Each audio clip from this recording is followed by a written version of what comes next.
സ്നേഹത്തെക്കാൾ ഉപരി ജീവിത വലുത്. അവൻ ആഗ്രഹിച്ചതെല്ലാം അവന് കിട്ടണമെന്നായിരുന്നു എന്റെ ആഗ്രഹം. അതാ ഞാൻ പറയാതിരുന്നത്.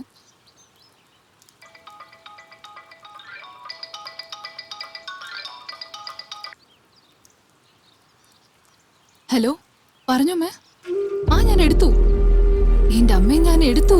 No problem. ഓക്കെ അല്ലേ? ശരി ശരി, ബൈ. ആദ്യം കാണുമ്പോൾ ഉണ്ടാവുന്ന സ്നേഹത്തെക്കാളും അവളുടെ മനസ്സ് മനസ്സിലാക്കിയതിനു ശേഷം ഉണ്ടാവുന്ന സ്നേഹമുണ്ടല്ലോ, വളരെ സ്ട്രോങ് ആയിരിക്കും.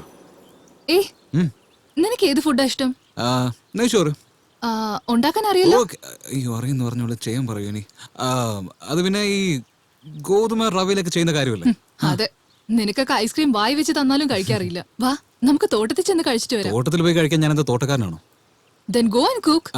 തോട്ടം തന്നെ ബെറ്റർ. വാ പോ. മഴ വരുമെന്ന് തോന്നുന്നു. ഒരു കൊട എടുത്തിട്ട് പോയാലോ? മഴ നനഞ്ഞെന്ന് വെച്ച് തലേ ചെടി വളരാൻ പോകുന്നില്ല. വാ. ഓക്കെ.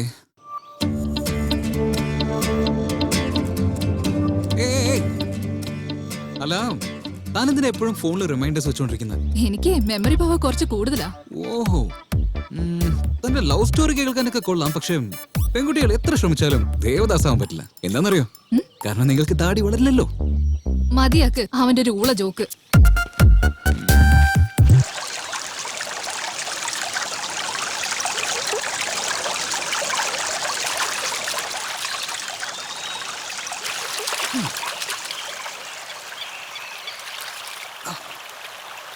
തോട്ടത്തിലേക്ക് പോവാന്ന് പറഞ്ഞിട്ട് എന്നെ ഇങ്ങോട്ടാണല്ലോ കൂട്ടിക്കൊണ്ടിരിക്കുന്നത്. ഇവിടെ കഴിക്കാൻ എന്താ ഉള്ളത്?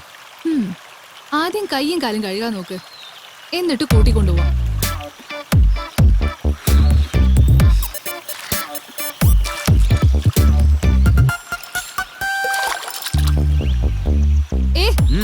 ഇവിടെ ഞാൻ അഴിച്ചു വെച്ച ചെയിൻ എവിടെ? അയ്യോ, ഇത് കല്യാണം കരുതി ഞാൻ ഇപ്പഴാ വലിച്ചെറിഞ്ഞ്. എനിക്ക് നീന്താറിയില്ല. മുത്തശ്ശന്റെ ഓർമ്മയ്ക്ക് വേണ്ടി സൂക്ഷിച്ചതാ അത്. അതെങ്ങനെ നീ കളഞ്ഞേ? ഇത് കല്യാണം വിചാരിച്ചാ ഞാൻ വലിച്ചെറിഞ്ഞ്. പോയി എടുത്തോണ്ട് വാ, പോ. അതൊന്നും എനിക്ക് അറിയണ്ട. എനിക്കിപ്പോ എന്റെ റിംഗ് വേണം. സോറി.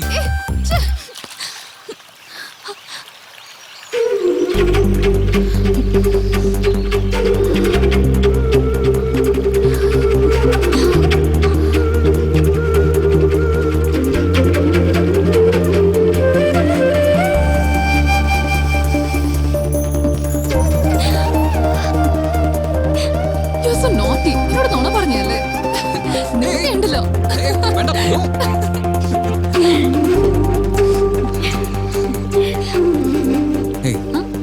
തന്നോടൊരു കാര്യം പറയട്ടെ. ഞാൻ എന്റെ ലൈഫിലെ സെക്കൻഡ് മോസ്റ്റ് ബ്യൂട്ടിഫുൾ പെൺകുട്ടിയാണ് ഇപ്പൊ കണ്ടുകൊണ്ടിരിക്കുന്നത്. സെക്കൻഡോ? ഫസ്റ്റ് വൺ ആരാ? താൻ തന്നെയാ, ബട്ട് എന്റെ വിദ്യ. Crazy.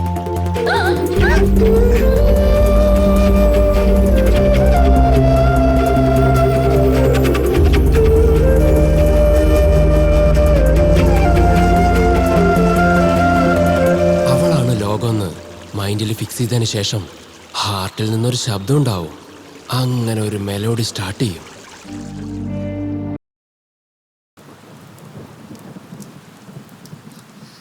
ഞാൻ പറഞ്ഞില്ലേ മഴ പെയ്യുന്ന. നീ മിണ്ടാണ്ട് വല്ല ജോലിക്കാരനായാ മതിയായിരുന്നു.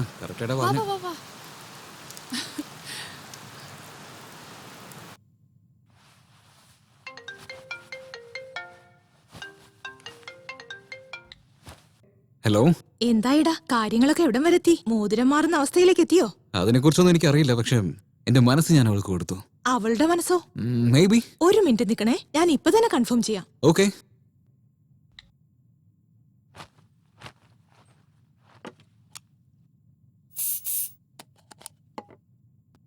ബ്രഷ് ഇവിടെ.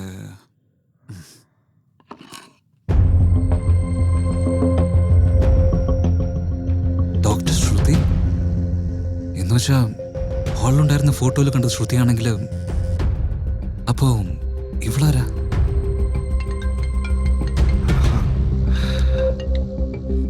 ചേട്ടാ, നീ ഇപ്പൊ എവിടെയാ ഉള്ളത്? അമർ ശ്രുതി അമ്പലത്തിൽ പോയിരിക്കാന്ന്. നിന്റെ കൂടെയുള്ളത് ശ്രുതിയല്ല. എനിക്കത് ഇപ്പോഴാ മനസ്സിലായത്. സർട്ടിഫിക്കറ്റ് ഇപ്പോഴാണ് ഞാൻ കണ്ടത്. ഇവിടെ നടന്ന കാര്യം നീ അവളോട് പറഞ്ഞായിരുന്നു? ഇല്ല, ഞാൻ ഒന്നറിയാത്ത പോലെ ഫോൺ കട്ട് ചെയ്തു. ഓക്കെ, അവൾ ആരാ എന്താണെന്ന് അറിഞ്ഞിട്ട് ഞാൻ തിരിച്ചു വിളിക്കാം. അതൊക്കെ ഇരിക്കട്ടെ, ഈ സത്യം പറയേ, നിന്റെ ഹാർട്ട് ഒന്നും എക്സ്ചേഞ്ച് ചെയ്തില്ലല്ലോ? എന്റെ ഹാർട്ട് എന്താ ഷോറൂമാണോ? ആവശ്യം വരുമ്പോഴൊക്കെ എക്സ്ചേഞ്ച് ചെയ്യാൻ വേണ്ടി.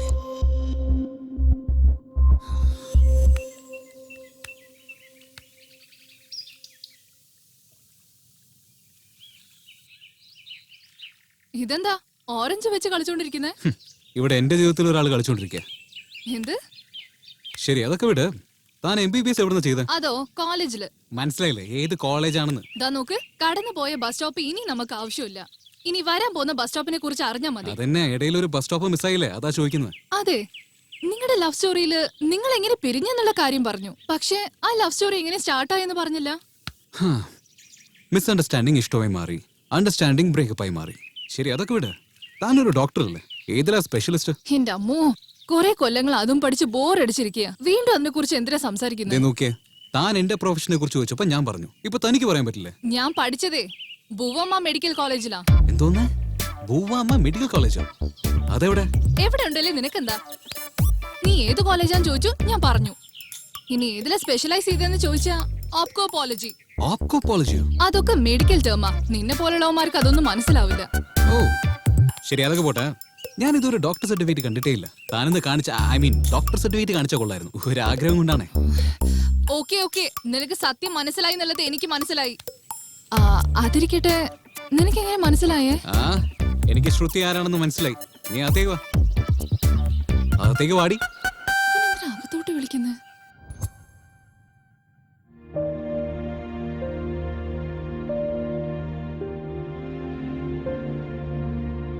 എന്തിനായി ഡ്രാമയൊക്കെ? ശരിക്കും ആരാ നീ? ആക്ച്വലി ഞാനും ശ്രുതിയും ഫ്രണ്ട്സാ. വേറൊരു കാര്യത്തിന് വേണ്ടിയാ ഞാനിവിടെ വന്നത്. അപ്പോഴാണ് നിന്റെ അനിയത്തി എന്നെ ഫോൺ ചെയ്ത്. ഞാനായിരുന്നു ശ്രുതിയെ പോലെ സംസാരിച്ചത്. അവളെ കാണാൻ നീ വരുന്നുണ്ടെന്ന് പറഞ്ഞിരുന്നു. ശ്രുതി ഒരു പാവം പെണ്ണാ. അതുകൊണ്ടാ നീ എങ്ങനെയുള്ളവനാ, നിന്റെ ക്യാരക്ടർ എന്താന്ന് അറിയാൻ വേണ്ടി ഞാൻ ഇങ്ങനെയൊക്കെ ആക്ട് ചെയ്തത്. സോറി. ആക്ച്വലി താൻ എന്തിനാ ഇങ്ങോട്ട് വന്നിരിക്കുന്നത്? എന്റെ കല്യാണ ഇൻവിറ്റേഷൻ തരാന്. കല്യാണോ? ആർക്ക്? എന്റെ അച്ഛനും അമ്മയ്ക്ക്. എനിക്ക് വിശ്വാസം വരുന്നില്ലല്ലേ? ഒരു മിനിറ്റ്, ഇത് നോക്ക്. ഇവളും കാർഡ് തരുന്നല്ലോ.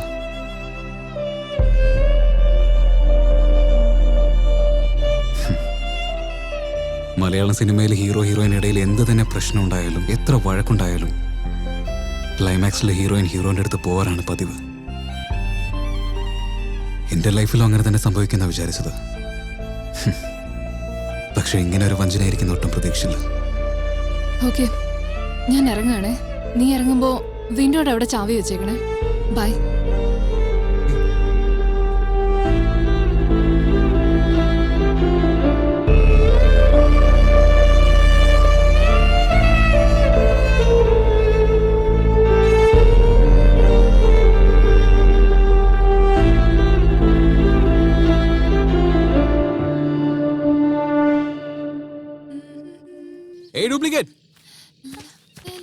ഡ്യൂപ്ലിക്കേറ്റ് ഡോക്ടർ, എന്നെ അവോയ്ഡ് ചെയ്യാൻ നോക്കാണ് നീ?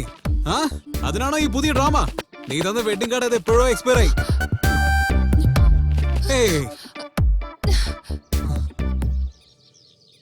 നോക്കേ, നീ ആരാ, എവിടുന്നാ വന്നത്, നിന്റെ മതം എന്താണ്, നിന്റെ കൊലം എന്താണെന്ന് ഇതൊന്നും എനിക്ക് അറിയേണ്ട ആവശ്യമില്ല. I just love you. കല്യാണം കഴിക്കുകയാണെങ്കിൽ അത് നിന്നെ മാത്രമാണ്. നീ ഡോക്ടറെ കാണാൻ വന്നിട്ട് ഡ്യൂപ്ലിക്കേറ്റിനെ കണ്ടു വാങ്ങിയോ? നോക്കേ, ചില സന്ദർഭത്തിൽ നമ്മൾ പോകുന്ന സ്ഥലത്തേക്കാളും നമ്മൾ പോകുന്ന വഴിയായിരിക്കും ഏറ്റവും പ്രധാനം. സത്യം പറഞ്ഞാ ഞാൻ ഇങ്ങോട്ട് വരുന്നതിന് മുമ്പേ നിന്നെ കണ്ടതാ. അപ്പൊ തന്നെ എനിക്ക് നിന്നെ ഇഷ്ടം. അതെങ്ങനെയാ? കണ്ട ഉടനെ പ്രേമം തോന്നുവോ? Why not? തന്നെ കുറിച്ച് എല്ലാ കാര്യങ്ങളും അറിഞ്ഞിട്ട് പിന്നെ കല്യാണം കഴിച്ചാണ്ടല്ലോ. അതൊരു അറേഞ്ച് മാരേജ് അല്ലാതെ ലവ് മാരേജ് എങ്ങനെയാവും? നീ ഇപ്പൊ എന്താ പറഞ്ഞു വരുന്നത്? എനിക്ക് നിന്നെ ഇഷ്ടമാണെന്നാ പറഞ്ഞു. നീ ഇല്ലെങ്കിൽ ഞാനില്ല എന്നല്ല പറഞ്ഞു വരുന്നത്. എക്സാക്ട്ലി. അല്ല, ഞാൻ നിന്നെ പ്രേമിക്കുമെന്ന് നീ എങ്ങനെ വിചാരിക്കുന്നു? Look, for every action there will be an equal and opposite reaction. ഇപ്പോ ഒരു ബോൾ എടുത്ത് ചുമരിലേക്ക് വലിച്ചെറിഞ്ഞാണ്ടല്ലോ, ആ ചുമര് തന്നെ ആ ബോൾ നമുക്ക് തിരിച്ചു തന്നേക്കും. അങ്ങനെയുള്ളപ്പോ ശുദ്ധ മനസ്സുള്ള താൻ എന്നെ സ്നേഹിക്കാതിരിക്കും. എന്ത് തന്നെ നല്ല ഫീൽഡർ ആയാലും ഒരു തവണയെങ്കിലും അവർ ക്യാച്ച് മിസ് ചെയ്തിരിക്കും. ആ ക്യാച്ച് ഞാനാണെങ്കിൽ നീ എന്ത് ചെയ്യും? ഈ ആണുങ്ങളൊക്കെ സ്ലോ പോയ്സണാ, അതെനിക്കറിയാം. അതുകൊണ്ട് മിണ്ടാണ്ടേ നിന്റെ പണി നോക്കിപ്പോ. Hey, you know what? You're mistaken. ഒരു പയ്യൻ ആദ്യം പ്രപ്പോസ് ചെയ്യുമ്പോ പെൺകുട്ടികൾക്ക് ഒരുപാട് ബെനിഫിറ്റ്സ് ഉണ്ടാവും. യുനോ ലൈക്ക് അച്ഛനമ്മമാർക്ക് കഷ്ടം ഉണ്ടാവില്ല, പെണ്ണ് കാണേണ്ട ആവശ്യമില്ല, സ്ത്രീധനം, അങ്ങനെ ഒന്നിന്റെ ആവശ്യമില്ല. ജസ്റ്റ് നിന്റെ കഴുത്തിൽ ഒരു താലി കെട്ടിയാൽ മാത്രം മതി. സ്വന്തം കണ്ണുകളെ പോലെ സൂക്ഷിച്ചോളൂ. സ്ത്രീധനം വേണ്ടെന്ന് പറയുന്നു. നിനക്ക് എന്തെങ്കിലും കുറവുണ്ടോ? ഷ്യോ, ഇവൾക്ക് മുഴുവനായിട്ട് എക്സ്പ്ലെയിൻ ചെയ്താലും മനസ്സിലാണെന്ന് തോന്നുന്നത്. സ്ത്രീധനം വാങ്ങിച്ചാൽ അവൻ മോശക്കാരനാണെന്ന് പറയും. ഇനി വാങ്ങിച്ചില്ലെങ്കിലോ എന്തോ ഒരു പ്രശ്നമുണ്ടെന്ന് പറയും. സത്യം പറഞ്ഞാൽ ഞങ്ങളെ പോലുള്ള പയ്യന്മാരൊക്കെ ഇക്കാര്യത്തിൽ ഭയങ്കര കൺഫ്യൂസ്ഡ് ആണ്. ഈ ഡയലോഗ് കേൾക്കാനൊക്കെ സുഖമുണ്ട്. സപ്പോസ് ഈ പെണ്ണ് വീട്ടുകാർ വാങ്ങാൻ വേണ്ടി ഫോഴ്സ് ചെയ്താലോ? എന്താ ഉള്ള ഒന്നോ രണ്ടോ ചോദിക്കാൻ പോകുന്നു. എന്താ കോടിയാണോ? അല്ല, സാധനമായിട്ട്. ഫോർ എക്സാമ്പിൾ, എന്നെ പോലെ ഒരു ഹാൻസം ബോയ് തന്നെ പോലൊരു ആവറേജ് ലുക്കിംഗ് ഗേളിനെ കല്യാണം കഴിക്കുകയാണെന്ന് വെച്ചോ. ഞാൻ ചുമ്മാ പറഞ്ഞതേ ഉള്ളൂ. സെയിം നാളെ നമ്മൾ കല്യാണം കഴിച്ചെന്ന് വെച്ചോ. തന്റെ ചാമിനും എന്റെ ഫോമിനും ഈ കൂളായ വെതറില് താൻ എന്തായാലും പ്രഗ്നന്റ് ആവും. നിനക്ക് അഹങ്കാരം കുറച്ച് കൂടുതലാ. അതെല്ലാവർക്കും അറിയാവുന്ന കാര്യമല്ലേ.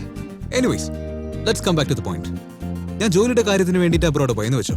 ആ സമയത്ത് തനിക്ക് പെട്ടെന്ന് വേദന ഉണ്ടായെങ്കിൽ തനിക്ക് ഹോസ്പിറ്റലിലേക്ക് പോകാൻ ഒരു ടാക്സിയോ ഓട്ടോ ഒന്നും കിട്ടിയില്ലെങ്കിൽ അതുകൊണ്ട് ഒരു ചെറിയ കാർ. വേറെന്ത് വേണം? സ്വന്തമായിട്ടൊരു വീടില്ലെങ്കിലുണ്ടല്ലോ, വീട്ടിലുള്ളവർ വിട്ടേക്ക്. നാട്ടുകാരെന്തൊക്കെ പറയുന്നറിയോ. അതുകൊണ്ട് നമുക്ക് രണ്ടുപേർക്ക് താമസിക്കാൻ ഒരു ചെറിയ 2 bedroom ഫ്ലാറ്റ്. തനിക്ക് ബോർ അടിക്കാതിരിക്കാൻ വേണ്ടി ഒരു 90 inch LED TV. ഡിഷിന്റെ ബില്ലൊക്കെ ഞാൻ കെട്ടിക്കോളാം. വലിയ മനസ്സാ നിനക്ക്. തനിക്ക് വേണ്ടി ഞാൻ ഇതുപോലും ചെയ്യില്ലേ. ഓക്കെ, എനിക്കൊരു ചെറിയ ഡൗട്ട് ഉണ്ട്. ഒരു മിനിറ്റ്. ആക്ച്വലി പെൺകുട്ടികൾക്ക് എന്നെ കണ്ട ഇഷ്ടം മാത്രമാണ് തോന്നാറുള്ളത്. പക്ഷെ തനിക്ക് എപ്പോഴും ഡൗട്ട് ആണല്ലോ അത് തോന്നുന്നത്. വരുമല്ലോ. ഓക്കെ, ചില്ലാക്സ്. ഇത്രയും ചോദിച്ചില്ലേ, അപ്പൊ ക്യാഷ് വേണ്ട? മൈ ഗോഡ്, നല്ല ഐഡിയ ആണല്ലോ ഇത്. തനിക്ക് ഒരുപാട് ഫ്യൂച്ചർ പ്ലാൻസ് ഉണ്ടല്ലോ. ഥു, ഈ ആണുങ്ങൾ അല്ലേലും ഇങ്ങനെയാ. പ്രേമം എന്ന് പറഞ്ഞ് പുറകെ വരും, പിന്നെ ചോദിക്കുന്നത് മറ്റെന്തെങ്കിലും ആയിരിക്കും. നിങ്ങളുടെ കാര്യം കഴിഞ്ഞാ ഞങ്ങൾ തന്നെ ആരാന്ന് ചോദിക്കും. ഹലോ, പ്രേമത്തിന് വേണ്ടി ജീവൻ കൊടുക്കുന്ന പോലെ ഈ ആൺകുട്ടികൾ തന്നെയാ. അത് ശരിയാ. ഈ പ്രേമിക്കുന്ന പെണ്ണുങ്ങളുടെ ജീവൻ എടുക്കുന്നത് ഈ ആണുങ്ങളാ. ഞങ്ങൾ ഒരു സെക്കൻഡ് നോക്കിയാൽ മതി, ജീവിതകാലം മൊത്തം പ്രേമിച്ചോളും. എന്നാ നിങ്ങളോ ജീവിതകാലം മൊത്തം കൂടെ ഉണ്ടാവുന്ന വന്നിട്ട് കൈവിട്ടേച്ച് പോകുന്ന പാർട്ടികളല്ലേ നിങ്ങൾ. തൂന്ന് പറഞ്ഞ് വിരട്ടിയാലും നായിനെ പോലെ പുറകെ വരുന്നത് നിങ്ങളൊക്കെ തന്നെയല്ലേ. നായ്ക്കൾ എന്ന് നന്ദിയുള്ളവരാണ് മോളെ. ഇവിടെ നടത്തിച്ച് കൊല്ലുന്നാണല്ലോ തോന്നുന്നത്. അല്ല, നമ്മളിപ്പോ എവിടെയാ? ഞാൻ മഷ്റൂംസ് വളർത്തുന്നത് എവിടെയാ? ഓ, ഇത്രയും വലിയ വീടോ? ആനകളെ തന്നെ വളർക്കാലോ. ആനയും കുതിരയൊക്കെ നമുക്ക് പിന്നെ വളർത്താം. നിന്റെ എക്സ്പയറി ആയ ലവ് സ്റ്റോറി എന്ന് പറഞ്ഞ്. No way. ലേഡീസിനെ ഞാൻ എപ്പോഴും റെസ്പെക്ട് ചെയ്യും. അതുകൊണ്ട് ലേഡീസ് ഫസ്റ്റ്. അതിന് വേണ്ടിയാ ഞാൻ നിന്നോട് പറയാൻ പറഞ്ഞത്. സോറി. It's okay. എന്റെ ഫ്ലാഷ് ബാക്ക് എൻട്രി ഈ ഫ്രണ്ട് ഡോർ വഴി കാണിച്ചു തരാം. നിനക്ക് ഓക്കെ ആണോ? ഓക്കെ. Come.